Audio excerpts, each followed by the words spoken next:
प्रिय छात्रों नमस्कार। एनसीईआरटी गणित कक्षा 10वीं में आपका स्वागत है। आज हम लोग प्रश्नावली 1.4 हल करेंगे, जिसमें पहला क्वेश्चन दिया गया है, लंबी विभाजन प्रक्रिया किए बिना बताइए कि निम्नलिखित परिमेय संख्याओं की दशमलव प्रसार शांत है या अशांत आवृत्ति है। तो हम लोग इसका पहला क्वेश्चन ले रहे हैं और ध्यान रखना है आपको, इसमें भाग नहीं देना है। तो बिना भाग दिए देखते हैं किस तरीके से ये होगा। तो इसके लिए सबसे पहले हम लिखेंगे दी गई संख्या, दी गई परिमेय संख्या।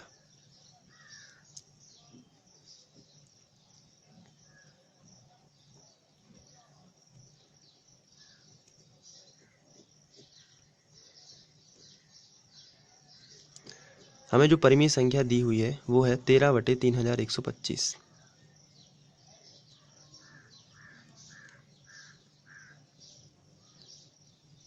तो इसमें जो हर है 3125, इसके हमें गुणनखंड निकालना है। तो जो हर है, आइए उसके गुणनखंड हम रफ में निकालते हैं। तो 3125,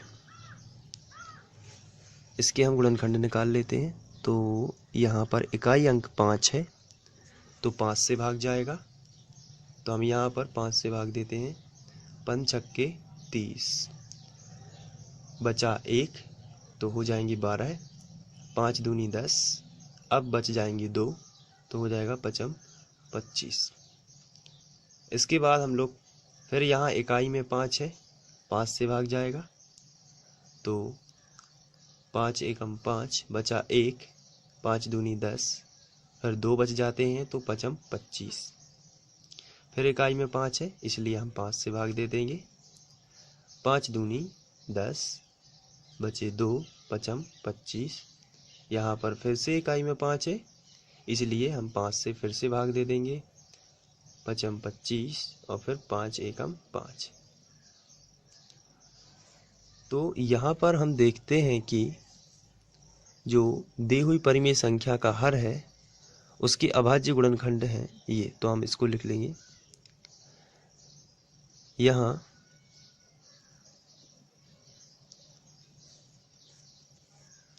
3125 के अभाज्य गुणनखंड। हमें हमेशा ही हर के जो अभाज्य गुणनखंड है या हर को ही हमें लेना है, अंश से हमें कोई मतलब नहीं है। तो यहाँ 3125 के अभाज्य गुणनखंड हम लिख लेते हैं, जो कि है 1 2 3 4 5। तो 5 गुणित 5 गुणित 5 गुणित 5 गुणित 5, ये 5 बार आपको लिखना है।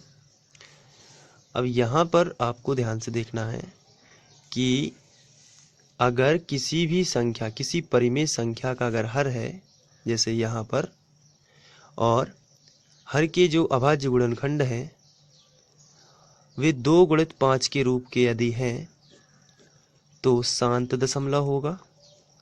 और यदि उसमें अन्य कोई संख्या जुड़ जाती है, जैसे 13 या 25, कुछ भी जुड़ जाए, या 13 या कोई भी 21, तो वो अशांत दशमलव होगा। कहने का मतलब, इसको फिर से देखिए, अगर किसी परिमेय संख्या का जो हर है उसके अभाज्य गुणनखंड 2 और 5 के रूप में हो तो वह शांत दशमलव होगा, अन्यथा वो अशांत दशमलव होगा। इसको हम किताबी भाषा में इस तरीके से बोल सकते हैं, यदि किसी परिमेय संख्या का जो हर है उसके अभाज्य गुणनखंड 2 पावर n गुणित 5 पावर m के रूप के होने चाहिए। इसका मतलब है कि 2 और 5 के रूप में होने चाहिए, घातें कितनी की भी उसमें लगी हो उससे कोई प्रॉब्लम नहीं है।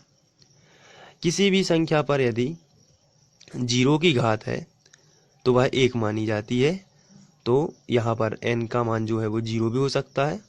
तो आइए यहाँ पर देखते हैं, हमारे यहाँ पर जो परिमेय संख्या थी 13/3125, उसका हर था 3125। उसके हम लोगों ने गुणनखंड निकाले तो ये आए। इसको हम लिख सकते हैं 5 पावर 5, क्योंकि यहाँ 5 बार लिखा है तो हम 5 की घात लगा सकते हैं।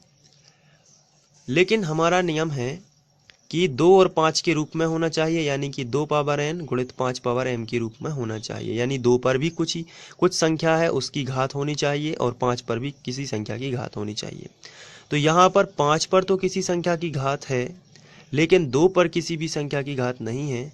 तो हम इसे मल्टीप्लाई पर 2 पर 0 की घात लिख सकते हैं, क्योंकि 2 पर 0 की घात का मतलब 1 होता है और 1 का किसी भी संख्या में गुणा हो तो वही होता है। तो हम 2 पर 0 की घात यहाँ पर लिख सकते हैं। इससे पहले वाला जो लिखा हुआ था 5 के ऊपर 5 की घात यानी 5 पावर 5, इस पर कोई भी असर नहीं पड़ेगा और यह 2 पावर n गुणित 5 पावर m के रूप में भी लिख गया है। तो इसे हम 2 पावर n गुणित 5 पावर m के रूप में लिख सकते हैं। अतः जो 13/3125 है यह एक शांत दशमलव का रूप होगी। जिस भी परिमेय संख्या का हर 2 पावर n गुणित 5 पावर m के रूप में प्रदर्शित हो जाए उसे हम कहेंगे कि यह एक शांत दशमलव है। तो हम लिखेंगे अतः 13/3125 में हर जो है यानी कि 3125 2 पावर n गुणित 5 पावर m के रूप का है। यहाँ पर हम थोड़ा सा एक्सप्लेन कर देते हैं, चूंकि 2 पावर 0 बराबर 1 होता है। किसी भी संख्या पर 0 की घात हो 1 ही आता है, आपको उसमें टेंशन लेने की जरूरत नहीं है। तो 13/3125 में हर 2 पावर n गुणित 5 पावर m के रूप का होता है का है यहाँ पर। अतः 13/3125 का दशमलव